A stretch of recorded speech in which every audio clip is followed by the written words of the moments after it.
Welcome back. We're joined now by Mike Balfe this morning. Thank you so much for stopping by. Well, thank you very much for having us. Your channel's always been great about supporting my vets on any veteran event I do.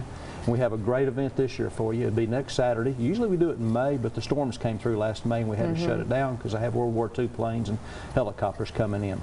The highlight, I think, for a lot of people is the big parade we have. It leaves Stewart Funeral Home at 8:30 in the morning, Saturday. I'll have the Sheriff's Department and probably 200 to 300 bikes leading the parade. You'll have 2 Hueys and a Kiowa flying over the parade. On top of that, you'll have 50 to 60 military vehicles. If you're a vet and you would like to ride in this parade, if you'll show up at Stewart Funeral Home at 7:45, we'll get you in a military vehicle. You can't leave your cars there. You have to get dropped off. Then behind the military vehicles, I have my fire department and other fire departments, and then I'll have probably 100 classic cars. The highlight will be the 2 Hueys and a Kiowa flying on top of the parade. That means a lot to these vets. That sound of that Huey is something very special. When we arrive at Bullard, we'll be on Highway 69 by the travel center there. We turn in, we're up on 180 acres. When we turn in, we'll get all the vets out, we'll let the cars check in, we'll let the military vehicles get checked in. At 10 o'clock, we start a big ceremony.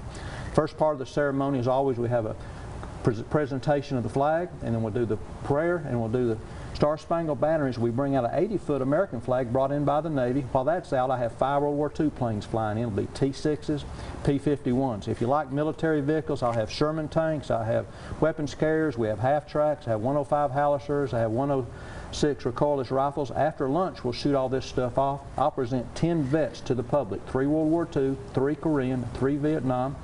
2 of them will have Medal of Honors. And then I have a general that fought in all 3 wars that'll be there.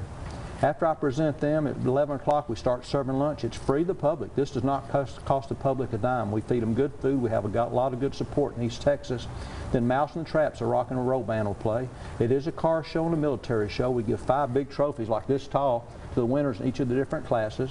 If you love America, if you love the vets, it's time to show up. The only focus of this event is to honor vets. I allow no politicians to speak. There's no publicity for anybody else. We're solely there to honor the veterans this year, and we do it every year, and we enjoy it so very much. I love that cause so much, and obviously East Texas has a huge veterans community. A lot of veterans come back to the East Texas area, whether it's Longview, Tyler, or anywhere around here. So why does this event, why do you encourage people to come out and obviously show their support? Well, because in my opinion, people that serve this country are the greatest Americans there are. They deserve respect. Many of them, when they came back from the wars in Korea and Vietnam, they didn't get the attention they deserve. It's my goal to give them the attention. We hand out medals, we hand out awards, we have prizes they can win. Most of them just don't even ask you to thank them, but when you do thank them, they appreciate it very much. You should have well in excess of 1,000 vets at this event, spanning back to World War II all the way to the Korean, through the Vietnam and all the way to Desert Storm. You'll have those vets in there.